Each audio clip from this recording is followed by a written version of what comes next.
We know Titanic from so many stories, even a movie, but now we have its first full-sized digital scan. And nope, it's not like those models from before, where we mostly imagined what the ship was supposed to be like. This time we got a real digital scan.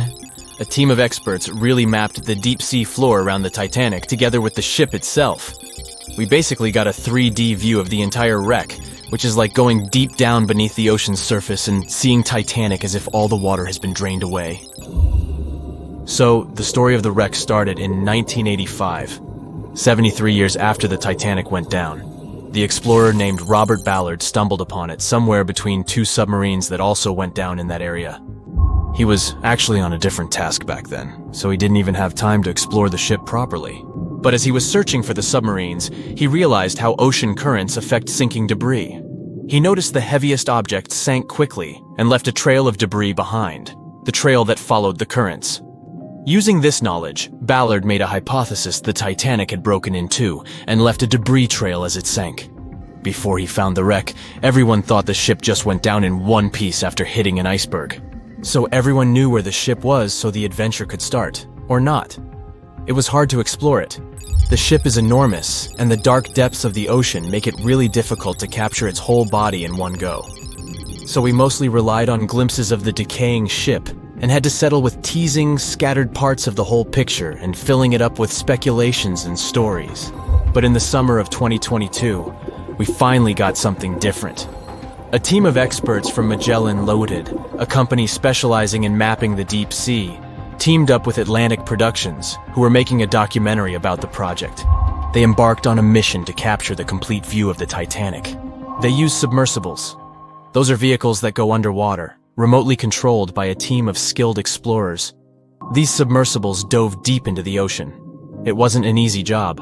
They spent over 200 hours collecting information about the entire length and breadth of the wreck.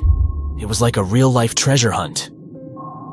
But instead of finding gold and jewels, they took something even more precious. Over 700,000 images of the Titanic from every angle possible. Yup, they took photos of every tiny part of the ship, even the not-so-interesting bits most of us would usually skip. Even mapping the muddy parts was an important part, because it helped fill in the gaps between the more exciting things they discovered. And this was a way for all of us to finally get a detailed 3D reconstruction. Even though it's been more than 100 years, you can still recognize the bow of the Titanic, covered in rust that hangs down like stalactites.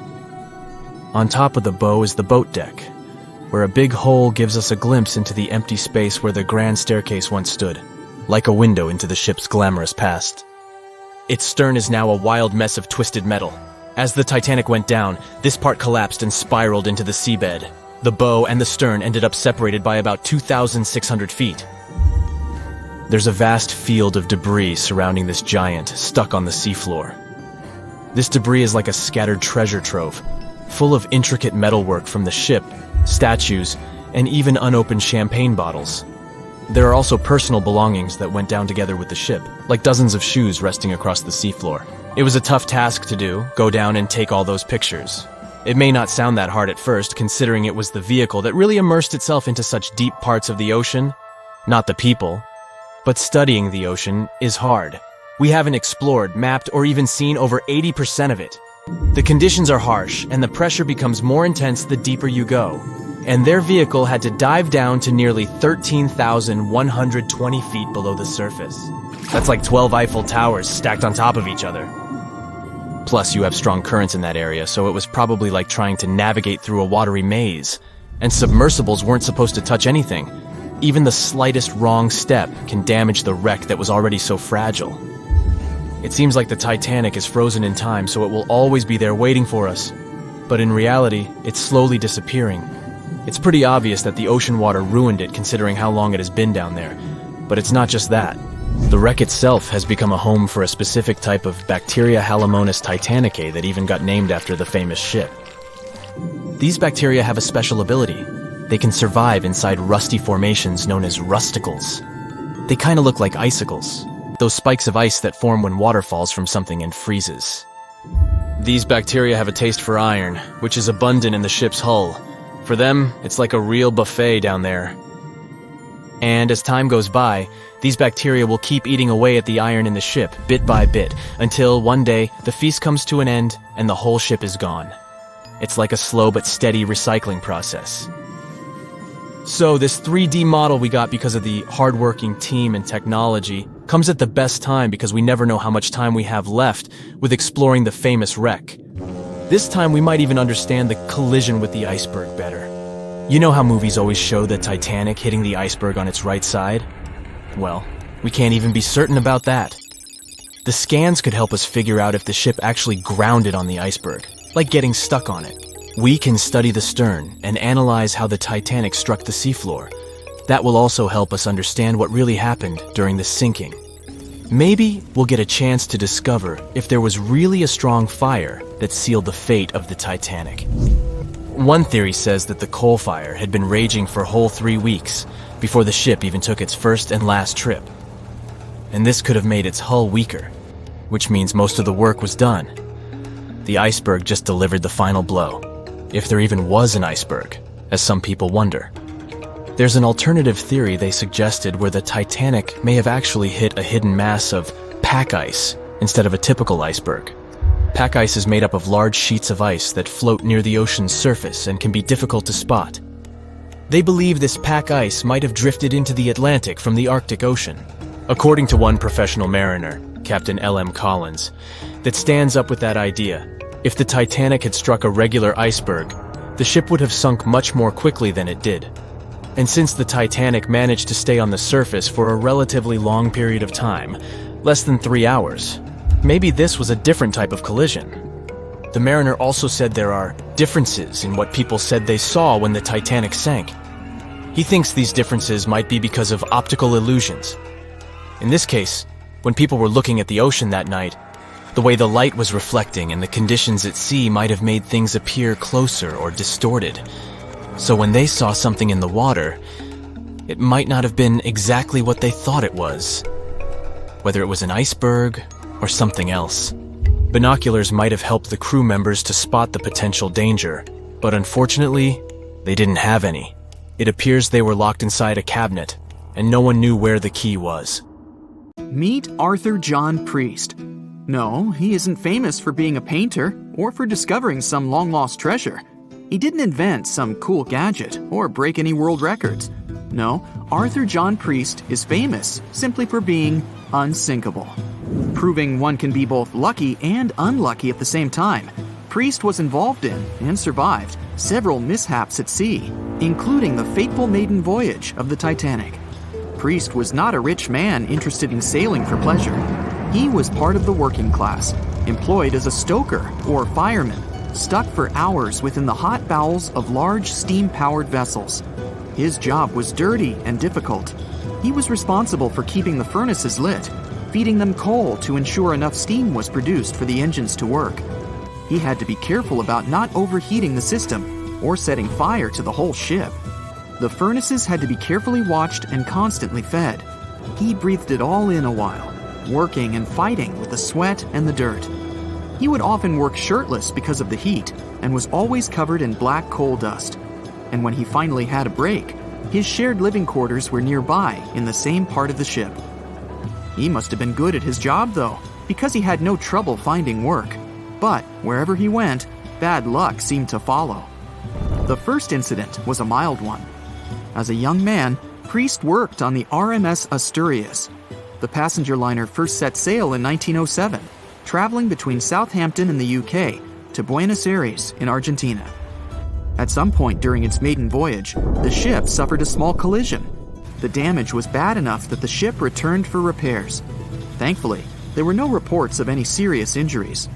Priest, unfazed, simply went to work on another ship, but his bad luck lingered on the Asturias.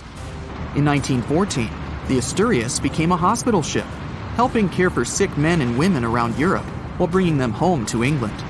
But in March 1917, at just around midnight, the ship was struck by a foreign object. Its hull was breached and the engine room flooded. The captain ordered everyone to abandon the ship, sending crew, patients, and health staff scrambling for the lifeboats. The vessel was still moving, powering through the water because the main controls, located within the flooded engine room, could not be turned off. The captain refused to leave the ship while people were still trying to escape. He was able to aim the Asturias towards Bolt Head, where it finally hit land and couldn't sink. The remaining lifeboats were lowered and the final survivors made it to safety. When they studied the damage on the ship later, the Asturias was declared a total write-off. It might be hard to pin this particular disaster on Priest. After all, he wasn't even on the ship at the time. But it seemed that many of the ships on which he served were destined for trouble. His bad luck followed him to his next job on the RMS Olympic, a massive ocean liner. The Olympic was big. In fact, it had been designed and built as part of the fleet that included the Titanic. But with size came sacrifice. The Olympic was great at moving in one direction, but very difficult to handle when it needed to turn. It was September 1911. The Olympic was trying to alter its course. The Hawk, a smaller ship sailing nearby, didn't give the larger vessel enough room to maneuver, and the two slammed into each other. Because the Hawk was engineered to deal with potential confrontations when out at sea, its reinforced bow tore through the Olympic. 2 large gashes appeared on the ocean liner's side. The propeller shaft was badly twisted, and worse, the ship began to take on water. Somehow, the Olympic made it to shore without sinking, and nobody was seriously hurt. Priest had no idea that this was just a small taste of what his future held for him. He next found employment on a brand new ship, a better ship, an unsinkable marvel that was said to be the biggest vessel to have ever been built. Yes, he was going to work on the Titanic. And what a job! It took 29 boilers, requiring 850 tons of coal a day to produce enough steam to power the Titanic. Priest was just one of 150 stokers toiling away in the ship's underbelly, keeping those fires burning day and night. He made around $30 a month. But on April 14, 1912, he would find himself flung from a world of extreme heat to one of blistering cold. At approximately 11:35 p.m., the crew spotted an iceberg. The Titanic tried to avoid it, but the alarm had been sounded too late. 5 minutes later, the two collided. The iceberg tore through the hull, and the once watertight compartments inside were badly ruptured. As the cold Atlantic water flooded in, the ship began to sink. Distress signals were sent, but the closest ship, the Carpathia, was over 3 hours away. In the dark of night and stuck in the middle of nowhere, the crew and passengers panicked. Those who could scrambled for the lifeboats. Others jumped into the icy waters. In total, only 706 survived that terrible night. Priest, at the time of the collision, was down in the ship's lower quarters. He was on break, relaxing from a hard day of work. And as the ship went down, so did his chances of survival. He and his fellow workers were in the most dangerous position on the ship. They had to make their way through a maze of corridors and gangways, some of which were flooded, in a mad dash to the deck. And then they faced the frigid water, jumping in and desperately swimming to safety. The ocean was so cold that Priest even suffered frostbite before finding his way onto a lifeboat. He was one of only 44 stokers to survive that night.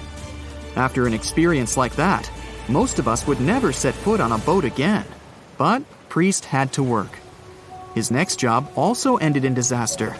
He was offered employment on the HMS Alcantara. It went down in 1916, and Priest was again one of the few to make it to safety. He was badly wounded in the process. But he kept pressing his luck, and his next job as a stoker may have felt eerily familiar. He would be working on a ship built by the same people behind both the Olympic and the Titanic.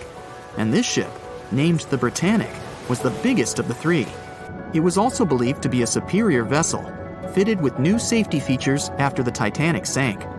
For example, it had 48 open lifeboats, 46 of which were the largest ever used on a ship before.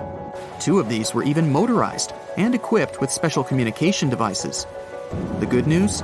The Britannic survived its first trip without incident. It was already doing better than the Titanic ever did. However, on November 21st, 1916, the Britannic was shaken by a loud explosion while traveling through the key channel in the Aegean Sea. The hull was damaged, and some of the compartments began to fill with water. But, unlike the Titanic, the Britannic had been designed for just such an emergency. It had been fitted with 5 watertight bulkheads. Intact, these would help keep the ship safe and floating for a much longer period of time. But there was one issue. Portholes along the lower decks had foolishly been left open. As the ship tilted, the portholes let in water, which flooded the Britannic and hastened its descent into the sea. This effectively made those watertight bulkheads useless. The ship was going down fast, much faster, in fact, than the Titanic had sunk. 35 of the lifeboats were successfully launched, saving most on board.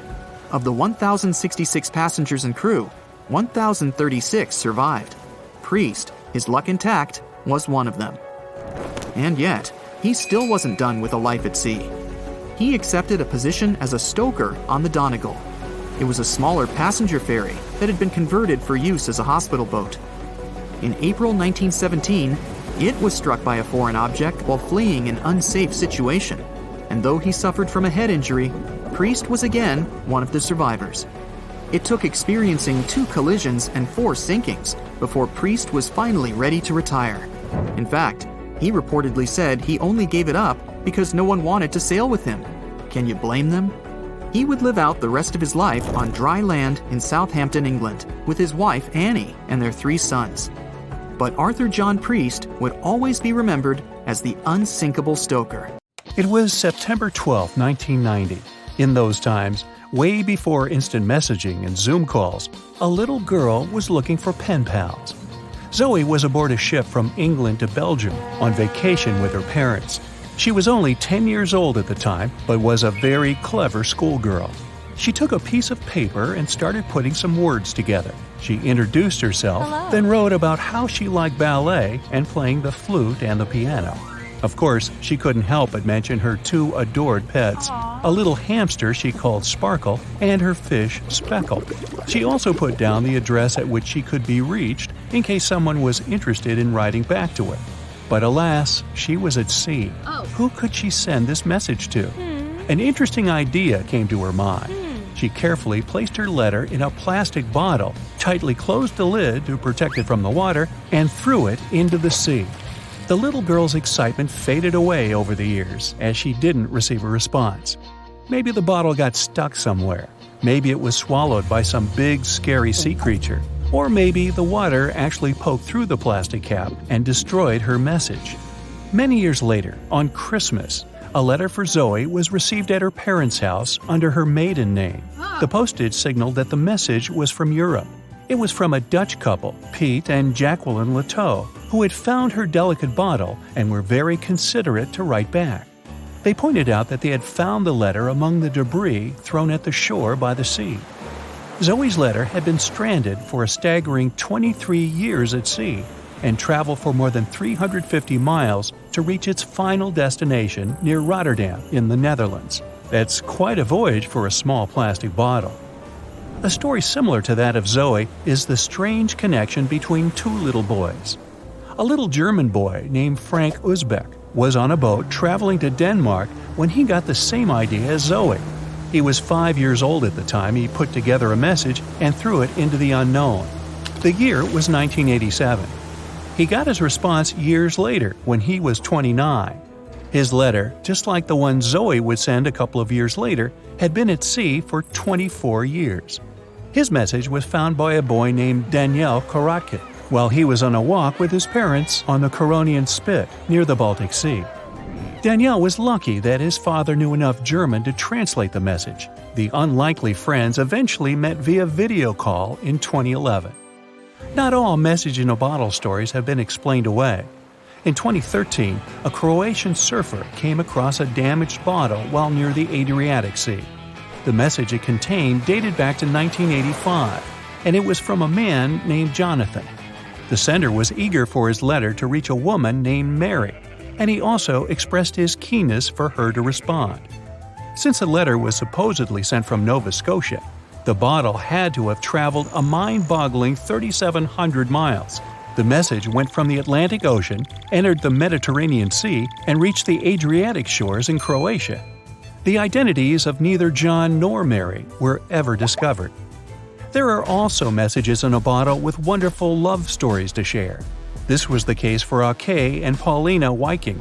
When Ake, a lonely Swedish sailor, placed a letter in a bottle and threw it in the Mediterranean Sea, he had no idea the piece of paper would eventually reach his future wife.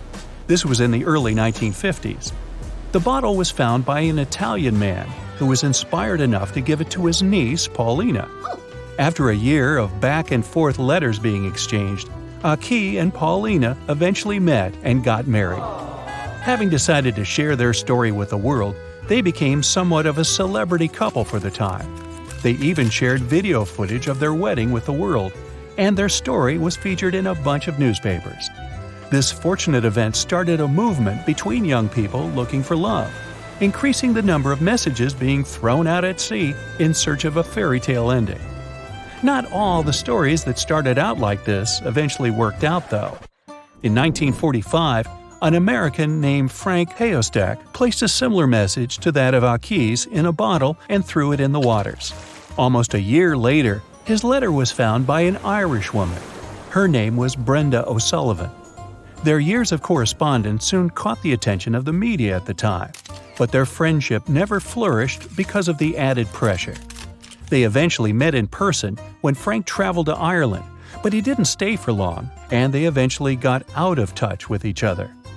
After Titanic met its strange ending, many bottles containing secret messages started to surface. Almost all of them proved to be counterfeited, apart from one letter. Years after Titanic had sunk in the icy Atlantic waters, a bottle was found on the Irish shores. It was supposedly from a man named Jeremiah Burke, and to this day, it is considered to be the only genuine message in a bottle originating from Titanic. The piece of paper simply stated the sender's name and the location, the Titanic, accompanied by the word goodbye. Since the date has washed away, it's difficult to estimate whether the note was sent before or after the ship had hit the iceberg.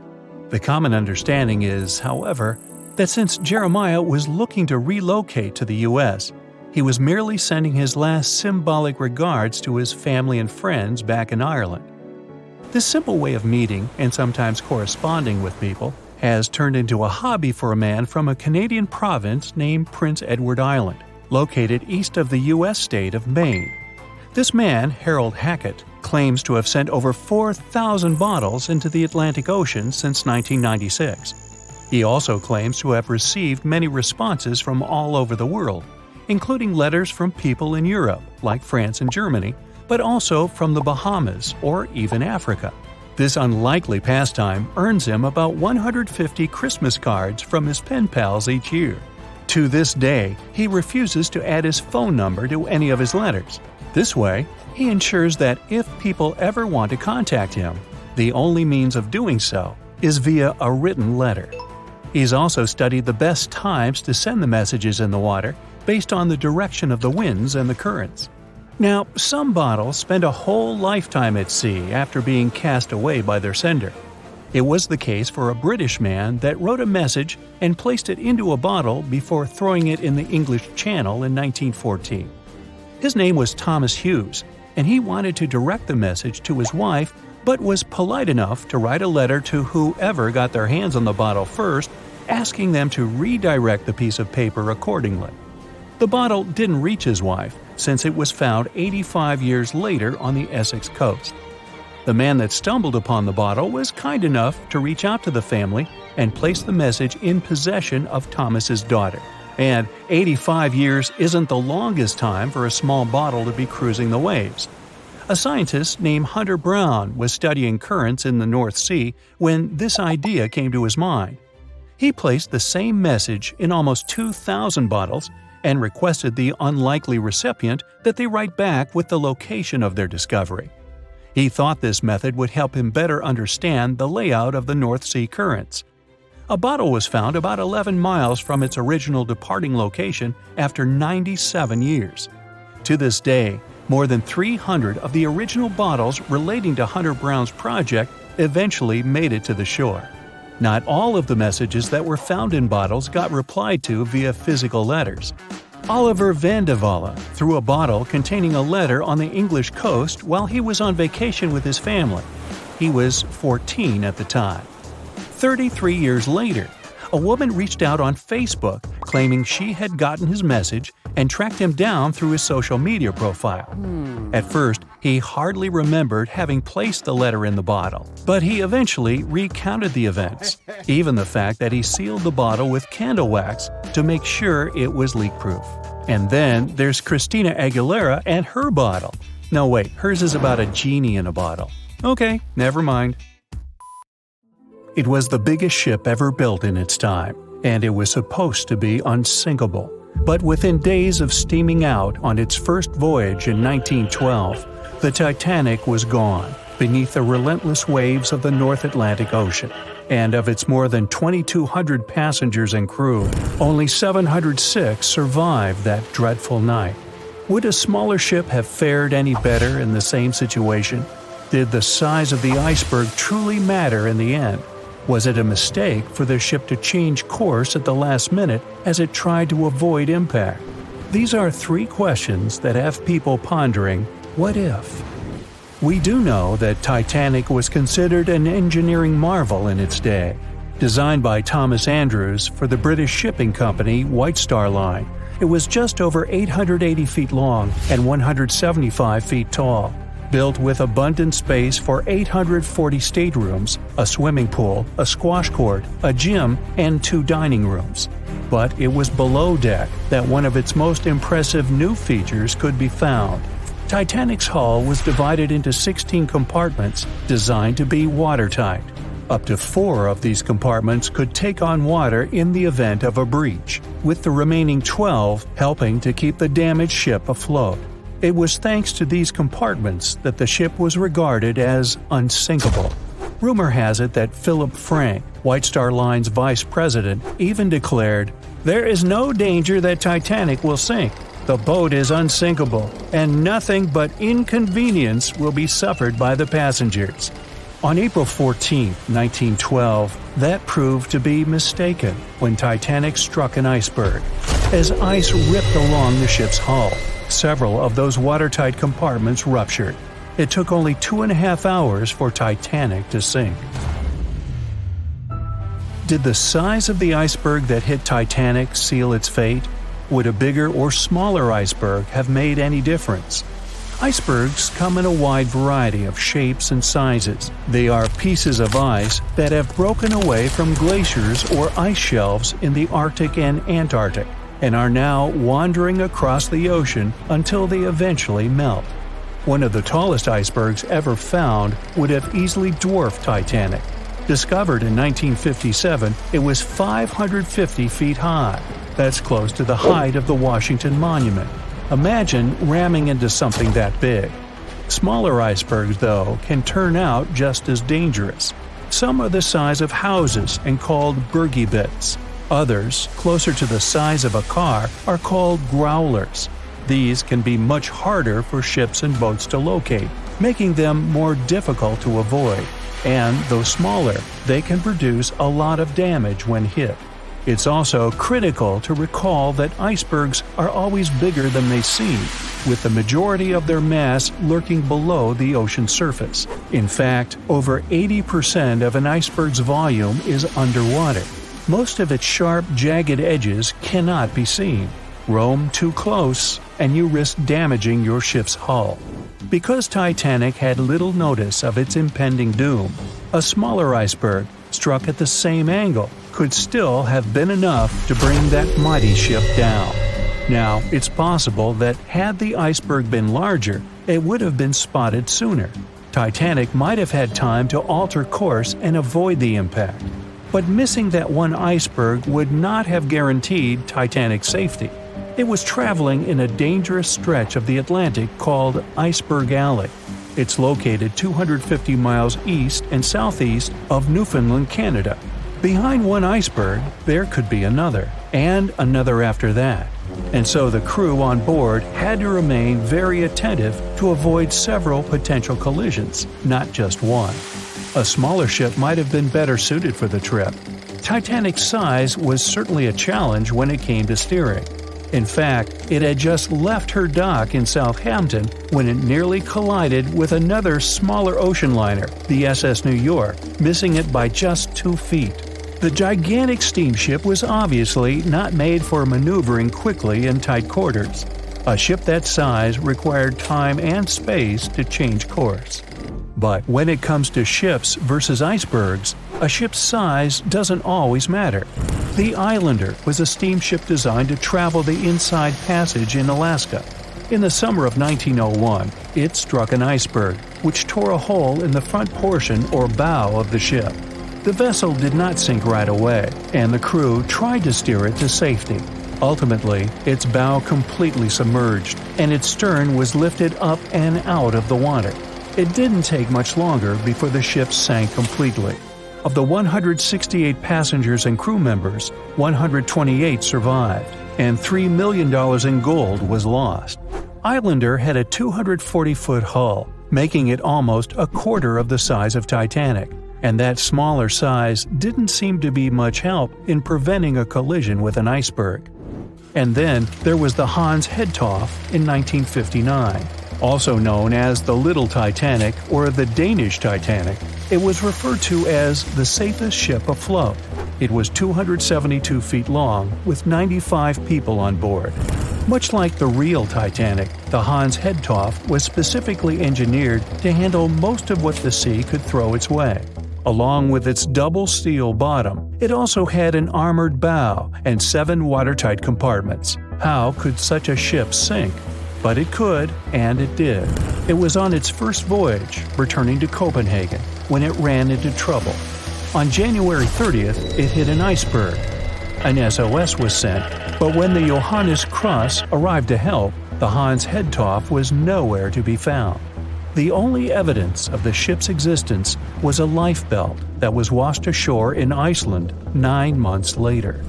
Again, the ship's smaller size didn't work in its favor.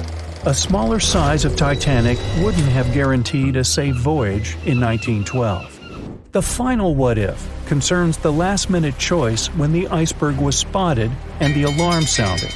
First, Titanic could attempt a complete stop, but this wasn't an option as the ship needed a half a mile to come to a halt, and the iceberg was a mere 900 feet away. Second, the Titanic could attempt to avoid the iceberg by steering away from it. This is what the captain ordered, but the attempt was unsuccessful, resulting in a deep gash across the ship's hull.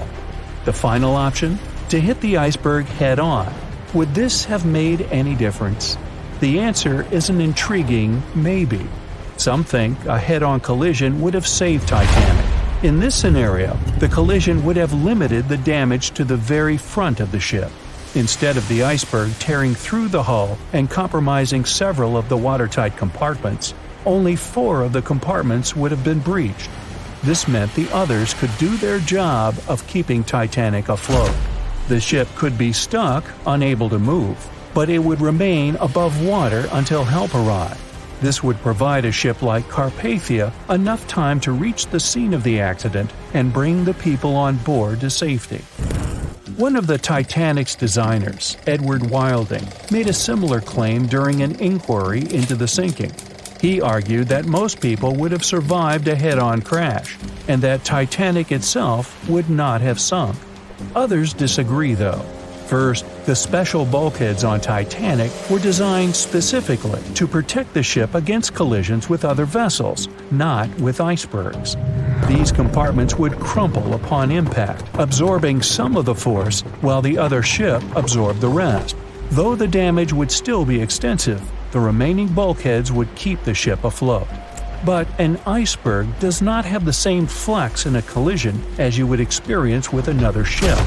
Most of the force would be absorbed by Titanic, resulting in greater damage to the ship. Even worse, the impact would be carried through the full length of the ship. Rivets would burst, seams would tear, the compartments would quickly flood, and the ship would sink even faster, resulting in fewer survivors. In any case, as with most what-ifs, we'll never really know the answer.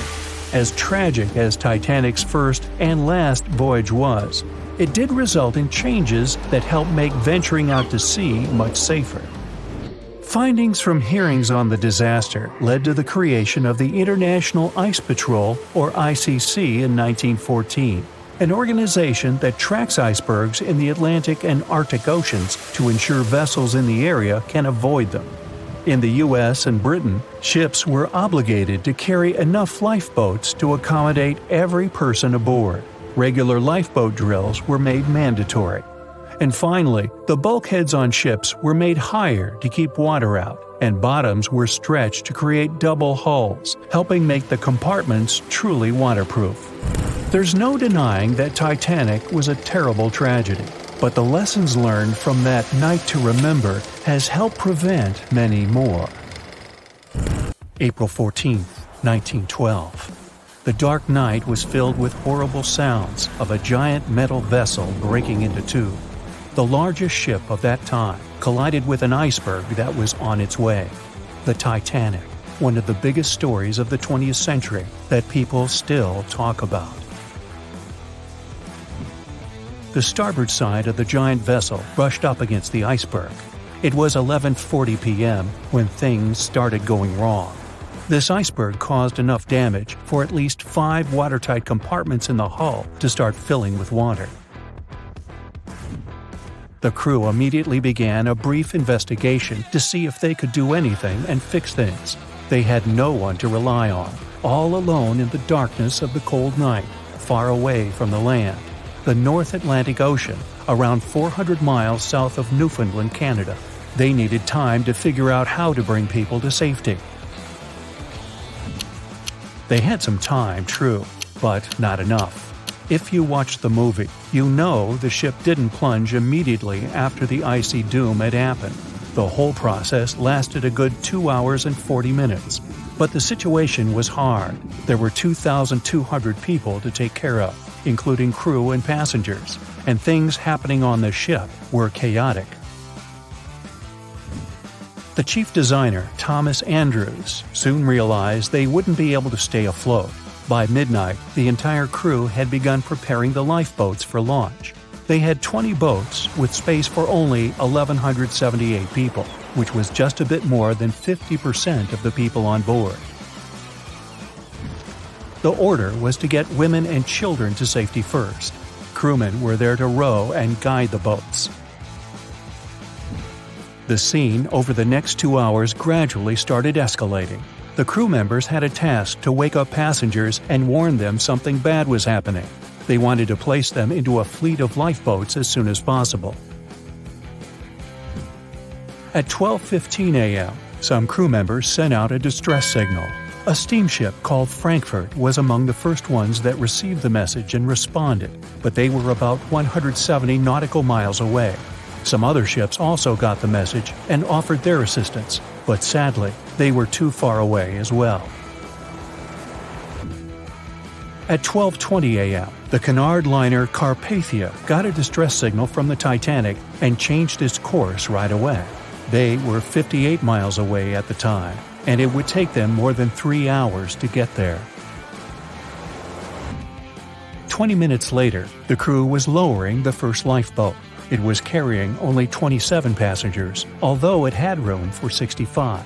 Many of the lifeboats that were launched first were well below capacity.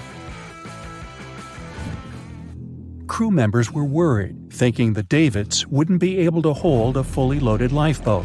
And in the beginning, many passengers were just too afraid to leave the ship. They still thought Titanic was unsinkable and couldn't imagine the scenario that was going to happen 1 to 2 hours later. The crew was firing the first of 8 distress rockets. Unsuccessful. No one was close enough to help. By 1:20 a.m., they lowered 10 lifeboats. Number 8 had only 28 people in it. One of the passengers on the number 10 was 9-week-old Melvina Dean. She would later become the last survivor who lived until 2009 and turned 97. It was 2 a.m. already. 3 of the collapsible boats were the only lifeboats that remained on the ship. The bow of the vessel had sunk low and had tipped far under the surface. People around it could now clearly see stern propellers above the water. Crew members were lowering collapsible lifeboat D from the roof of the officers' quarters with over 20 passengers in it. As the ship's bow went under, The water was washing collapsible A from the deck. Those 20 people were struggling because their boat was partly filled with water. As crew members were trying to release collapsible B, it fell. Before they righted it, the water swept it off the ship. 30 passengers still managed to find safety on the overturned lifeboat. At 2:17 a.m., the ship's wireless operator decided to transmit one last distress call. A minute later, the light on the ship finally went out. Titanic and all left on board plunged into darkness.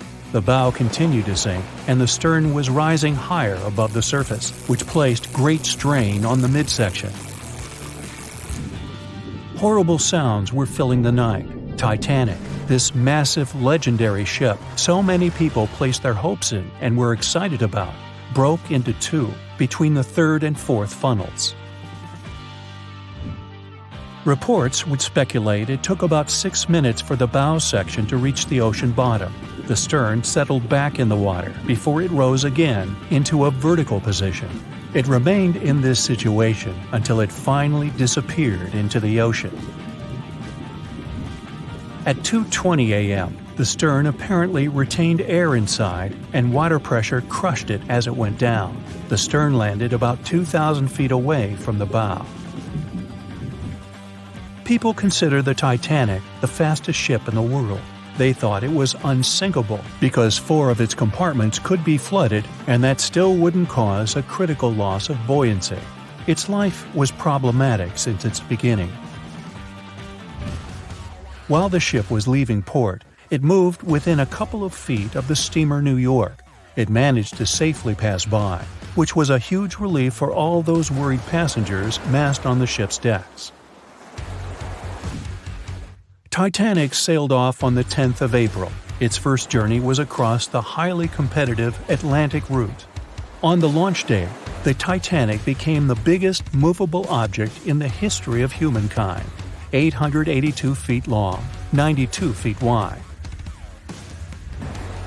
Not that big if you compare it with today's ships. The biggest cruise ship in the world today is Royal Caribbean's Symphony of the Seas, which is roughly 5 times the size of Titanic. If you put that ship in a vertical position, it would be nearly as tall as the Empire State Building, which is 1,250 feet without antennas. But Titanic was a huge attraction back in its time.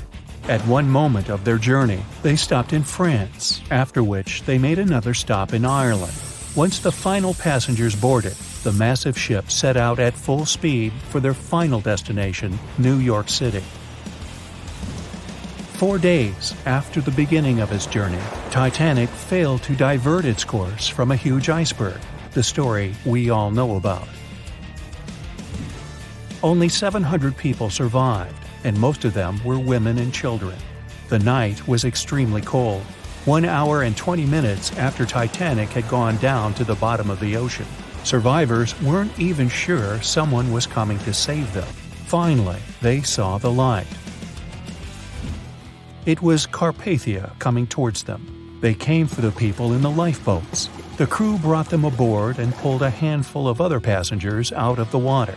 Many ships tried to contact Titanic a few hours after it sank. Their messages were never returned. Later, when there was an investigation of what really happened, they discovered the Leyland liner California had been less than 20 miles away when Titanic was sinking. But the crew didn't hear the distress signals coming from Titanic because their radio operator was off duty. Countries from both sides of the Atlantic were shocked and horrified when they heard details of what happened to Titanic. They decided to make changes to ship operations, rules that would help avoid such events in the future.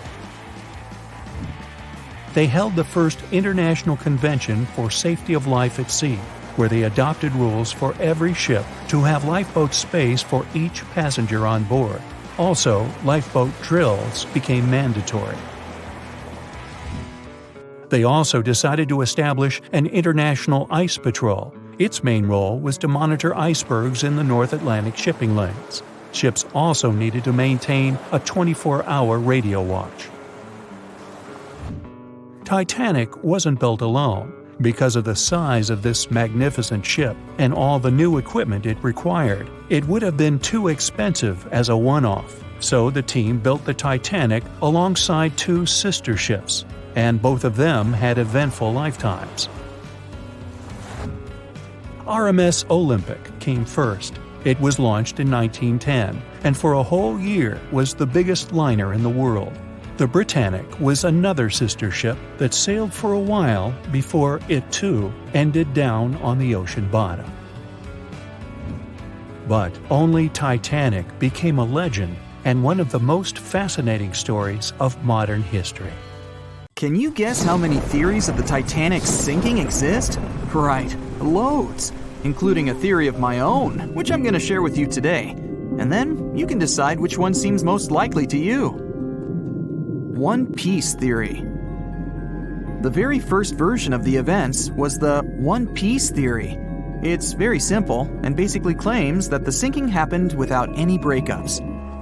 2:15 a.m., the ship collides with an iceberg.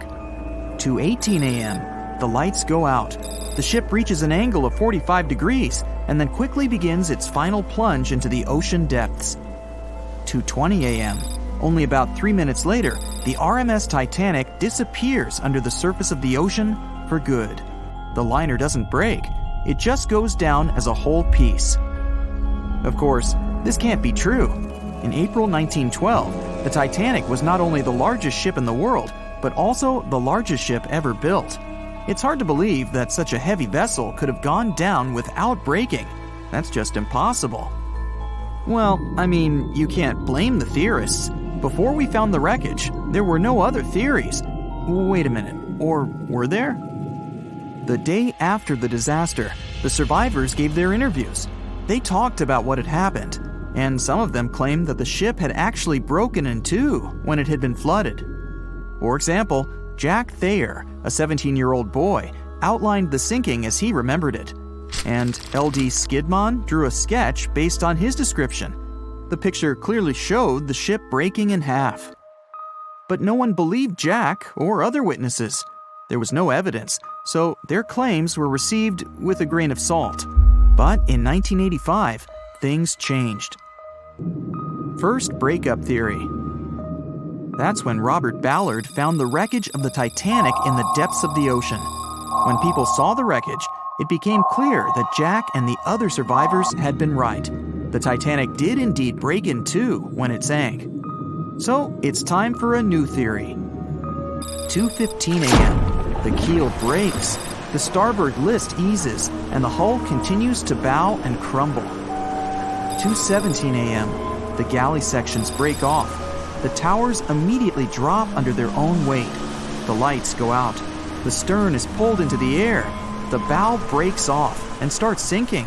The aft is barely hanging on to the starboard side of the stern section superstructure. The stern section slowly lists over to port as it begins sinking again. It rises up one last time and pivots in a semicircle as it sinks. It all sounds pretty convincing, right? But people began to find plot holes in this theory. For example, the Titanic couldn't have held together until it reached such a high angle. The breakup would have had to begin much earlier. This only meant there was still a vast field for research and speculations. So people started to come up with their own possible scenarios. How about we look first at the ones no one likes? V-break and Aaron 1912 V-break. According to the first breakup theory, the Titanic reached a high angle, and the weight of its unsupported stern caused it to crack from the top down. But it's physically impossible. So, are there any other ideas?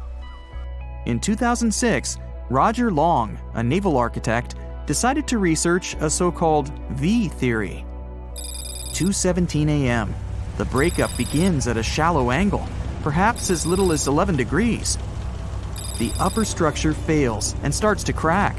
At this moment, only its double bottom is holding the Titanic together, but it starts to bend under the strain too, failing the ship. Water is pouring through the crack. It increases the weight in between the two sections, bending the Titanic the other way and pulling it into shape somewhat resemblant to the letter V. The upper decks get mangled and bent together. The bow heads for the bottom, and the stern is the last to sink. This theory has since been disproven many times, though. Roger Long believed it because the broken edges of the upper decks in the Titanic's bow section were all mangled and crushed. However, we have learned that it happened because of the so-called hydraulic downburst, the force of the water crashing into the deck as the Titanic hit the ocean floor. Another V-break theory states that the bow had risen out of the water after the break. This theory was mainly peddled by one former Titanic enthusiast. But not only has this theory been proved to be physically impossible due to the bow's incredible mass, it was also inspired by incorrect information. Remember Jack Thayer?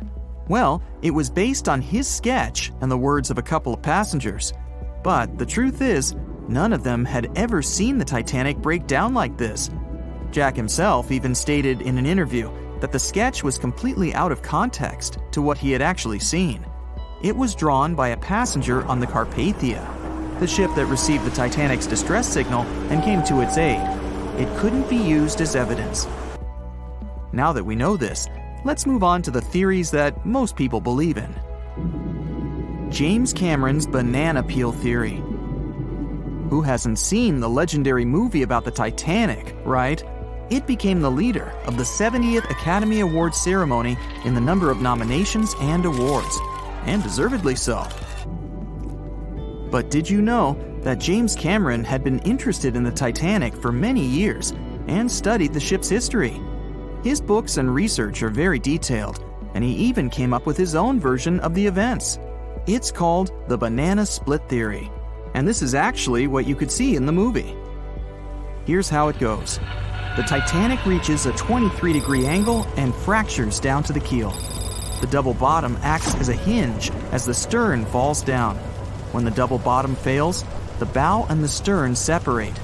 The stern lists to port, standing vertically, and then begins to go underwater.